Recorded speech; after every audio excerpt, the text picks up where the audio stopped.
Baik, Assalamualaikum warahmatullahi wabarakatuh. Gimana kabarnya hari ini anak-anak? Baik ya? Ibu rasa semuanya masuk ya, hadir semua ya? Jadi sebelum memulai pelajaran pada hari ini, kita baca basmalah terlebih dahulu ya.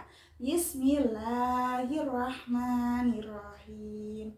Jadi materi kita pada hari ini ada yang tahu?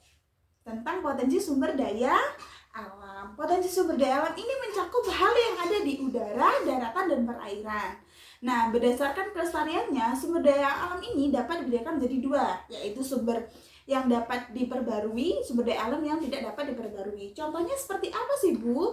Kalau contohnya yang dapat diperbarui itu seperti air, tanah, dan hutan. Kalau yang tidak dapat diperbarui itu seperti minyak bumi dan batu bara. Nah, potensi sumber daya alam di Indonesia itu sudah rinci menjadi tiga, sumber daya alam di hutan, tambang, dan kemaritiman.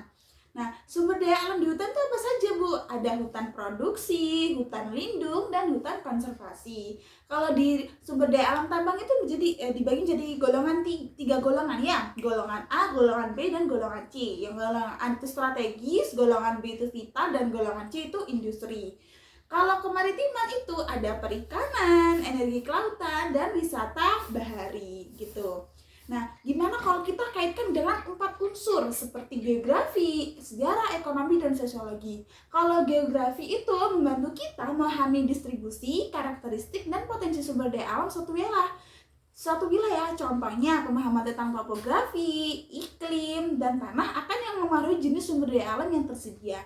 Kalau sejarah gimana, Bu? Kalau sejarah itu mencatat bagaimana sumber daya alam telah mempengaruhi perkembangan peradaban manusia, mulai dari peradaban kuno yang bergantung pada pertanian hingga revolusi industri yang dimulai dari eksploitasi sumber daya alam. Kalau ekonomi mempelajari bagaimana sumber daya alam yang dikelola, dimanfaatkan, dan diperdagangkan. Pemanfaatan sumber daya alam menjadi faktor penting dalam pertumbuhan ekonomi suatu negara.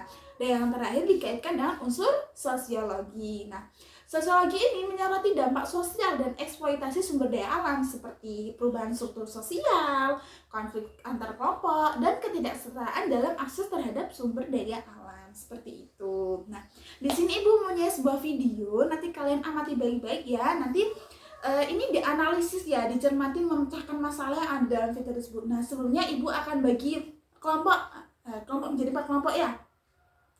Nanti kalian bisa diskusi dengan kelompok kalian masing-masing. Kalian bisa menjawab pertanyaan yang sudah ada di LKPD yang akan Ibu berikan nanti ya. Dilihat dulu ya videonya ya. Inilah 5 kekayaan alam terbesar Indonesia yang telah membentuk fondasi ekonomi negara ini.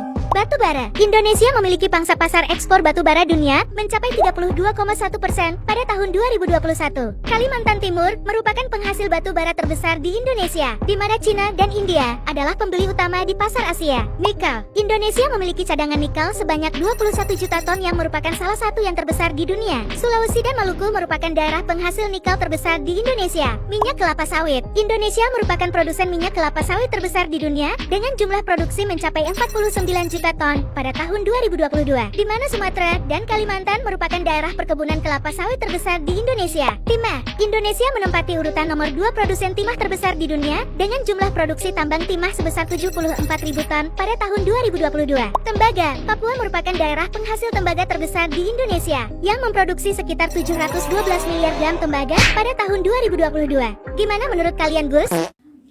Ya, jadi seperti itu ya anak-anak. Jadi ini tugasnya untuk di rumah ya, karena Ibu sebentar lagi ada rapat. Jadi dapat Ibu simpulkan ya bahwa menghindarkan pembelajaran dengan 4 unsur yang Ibu kaitkan tadi, itu kita dapat memperoleh pemahaman yang lebih mendalam tentang kompleksitas hubungan antara manusia dan lingkungan. Jadi semoga dengan pemahaman ini kalian dapat berkontribusi pada pemanfaatan sumber daya alam secara berkelanjutan dan pembangunan masyarakat yang inklusif. Jadi kalian tetap semangat dan tetap rajin belajar ya. Nanti tugasnya dikumpulkan minggu depan. Ibu akhiri. Assalamualaikum warahmatullahi wabarakatuh.